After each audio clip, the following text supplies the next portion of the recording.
भारत के इतिहास में के साल को आप याद कीजिए और दो घटनाएं एक साथ फ्लैश करती हैं, एक साथ चमकती हैं।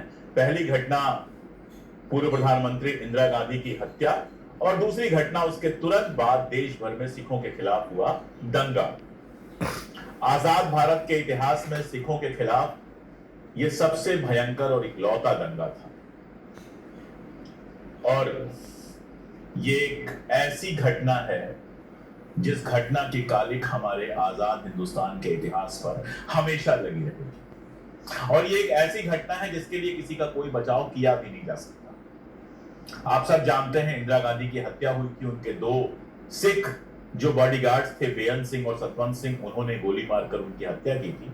हत्या के तुरंत बाद पहले दिल्ली में और फिर पूरे देश में ये दंगे फैल गए थे। मैं उस समय बहुत छोटा था, 7वीं या 8वीं क्लास में पढ़ता था और दिल्ली से बहुत दूर उत्तर प्रदेश के एक छोटे से कस्बे में रहता था और उस कस्बे तक भी ये आग पहुंची थी। मेरे अपने कई सारे दोस्त, एक दोस्त को मैं आज तक याद करता हूं, गुरमीत सिंह नाम था उसका, जो मेरी क्लास में पढ़ता था और इस दंगों के बाद उसकी ये हालत हुई थी, उसकी दुकान लूट गई थी और उसको अपने पिताजी के साथ ठेले पर बैठकर लैंप और लालटेन रिपेयर का काम करना पड़ा। उसकी पढ़ाई छूट गई और ऐसा पता नहीं कहां कहां क्या क्या हुआ था। तो इस घटना को भूल पाना तो असंभव है। यह घटना एक सबक की तरह हमारे सामने है कि हम कैसे हैवान हो सकते थे और इस घटना की जिम्मेदारी से किसी को मुक्त करना उससे भी बड़ा अपराध है। निश्चित रूप से उस समय जिसकी सरकार थी उस पर यह जिम्मेदारी जाती है। लेकिन हमारे देश में जो दंगे होते हैं उनका अपना एक पॉलिटिकल एक्सप्लेनेशन होता है। तो भारतीय जनता पार्टी जो विपक्ष रही, प्रमुख विपक्ष रही, बाद में सत्ता में है, वो लगातार इन दंगों की बात करती। जो हमारे गृह मंत्री हैं अमित शाह जी, अभी कुछ दिन पहले उन्होंने 1984 के दंगों की बात की और जब वो ये बात करते हैं तो किसी दर्द के तहत नहीं करते हैं। बेसिकली कांग्रेस पर उनको आरोप लगाना होता है और जैसा मैंने कहा कि कांग्रेस की सरकार थी तो कांग्रेस से आरोप हटाया भी नहीं जा सकता है। लेकिन जब अमित शाह ये बात करते हैं तो सवाल ये भी उठता है कि 1984 के अपराधियों की जब हम बात करते हैं तो क्या बीजेपी और आरएसएस को उससे हम मुक्त कर सकते हैं?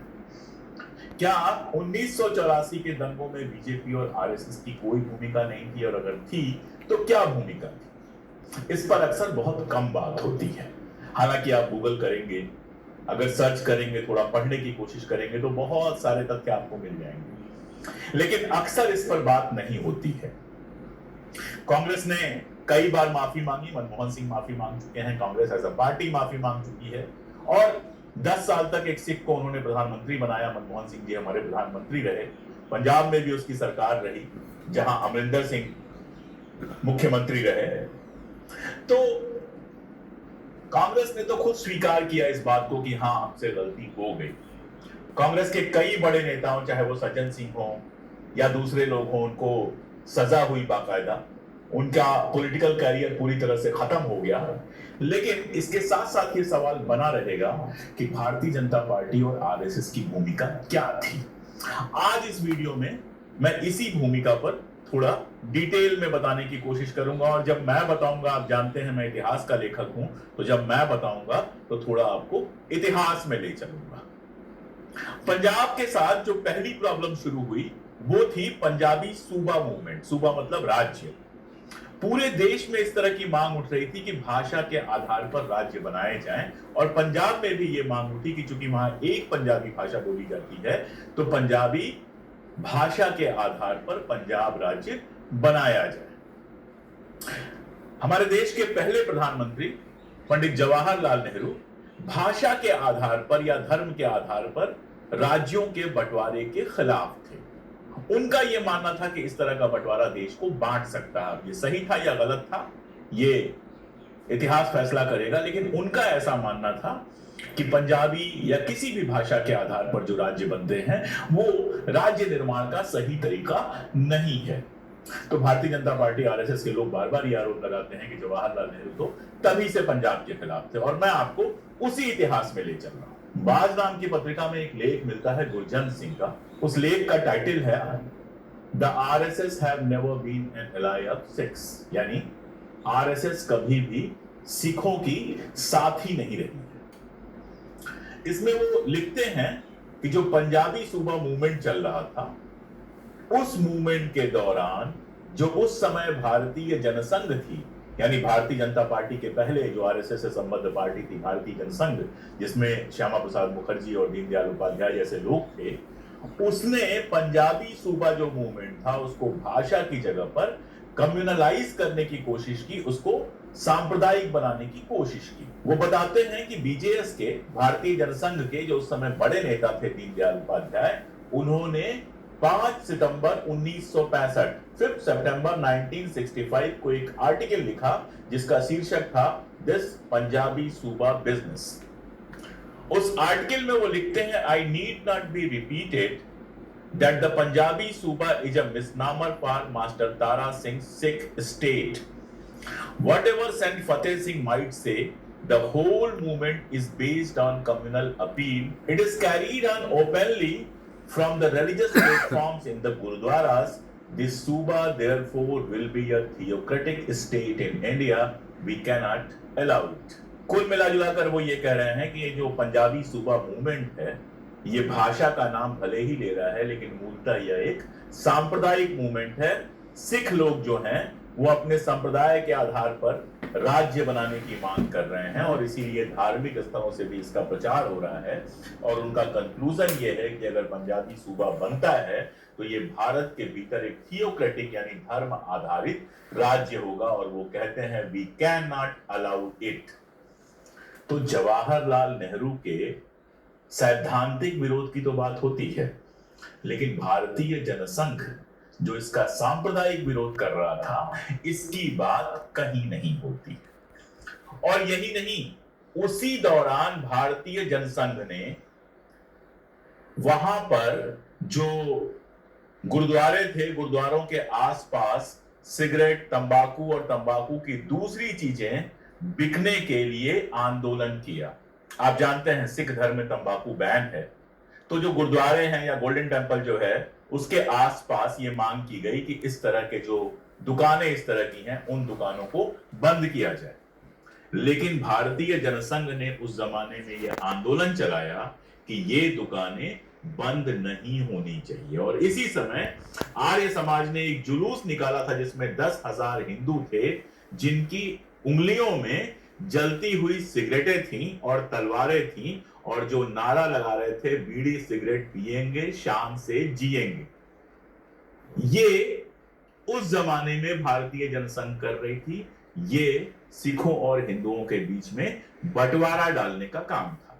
ये बहुत सिंपल सी बात है, अगर कोई मंदिर है तो उसके आसपास मांस की दुकानें नहीं होती, क्योंकि मंदिर की पवित्रता उससे भंग होती है। ऐसे ही सिखों की उस जमाने में मांग थी कि जो गुरुद्वारे हैं उनके आसपास बीड़ी सिगरेट नहीं बिकना चाहिए, लेकिन इस मांग को दरकिनार करते हुए, इस मांग का विरोध करते हुए भारतीय जनसंघ ने बाकायदा उस जमाने में जुलूस निकाला था, बीड़ी सिगरेट पिएंगे शान से जिएंगे। तो आप समझ सकते हैं कि सिखों की कितनी हमदर्द भारतीय जनसंघ या अब भारतीय जनता पार्टी रही है। बहुत डिटेल में मैं नहीं जाऊंगा, लेकिन चाहे वो पंजाबी सूबा आंदोलन हो, चाहे बीड़ी सिगरेट हटाने की मांग हो, और चाहे 1984 की मांग हो, लगातार पहले भारतीय जनसंघ और फिर भारतीय जनता पार्टी ने इसको सांप्रदायिक हिंदू बनाम सिख बनाने की कोशिश की है। इसका एक और उदाहरण गुरजंत सिंह ही देते हैं। बताते हैं कि 14 फरवरी, अक्टूबर में इंदिरा गांधी की हत्या हुई है, मैं बात कर रहा हूं फरवरी की। 14 फरवरी 1984 को भारतीय जनता पार्टी के जो राष्ट्रीय स्तर के नेता थे हरबंस लाल खन्ना, उनके साथ कुछ और इसी पार्टी के लोगों ने गोल्डन टेम्पल का जो स्वर्ण मंदिर है उसका एक मॉडल बनवाया और उस मॉडल को पब्लिकली जनता के बीच में नष्ट किया, तोड़ा, और इस तरह से सिख धर्म का जो सबसे बड़ा गुरुद्वारा है हमारे देश में उसका अपमान किया। अमृतसर रेलवे स्टेशन के पास ये गोल्डन टेम्पल और गुरु रामदास की जो फोटो थी उसका अपमान किया गया। अब बात आती है ऑपरेशन ब्लू स्टार की।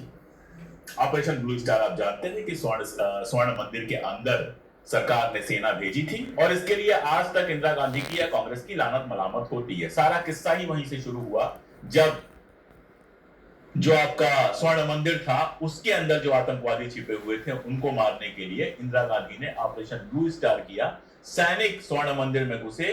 कहा जाता है कि जो सैनिक गए वो जूते वगैरह पहन के गए। ये सिखों को बहुत बुरा लगा, अपने धर्म का अपमान लगा और उसी का गुस्सा था जिसके चलते इंदिरा गांधी की हत्या हुई। ये कहानी वो है जो हम सब जानते हैं। इसके साथ एक और कहानी है।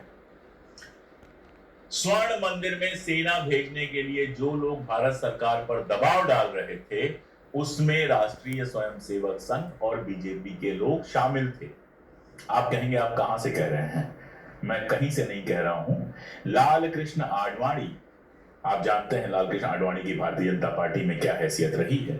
लाल कृष्ण आडवाणी ने ऑपरेशन ब्लू स्टार से कुछ दिन पहले बाकायदा जुलूस निकाला था। आपको स्क्रीन पर वो पिक्चर दिख रही होगी। और मैं ये भी बता दूं कि ये जो तस्वीर मैं लगा रहा हूं वैसे तो आप गूगल करेंगे आपको कहीं भी मिल जाएगी, लेकिन आडवाणी की अपनी आत्मकथा जो उन्होंने खुद लिखी है, अपनी आत्मकथा माय कंट्री माय लाइफ में ये तस्वीर भी शामिल है।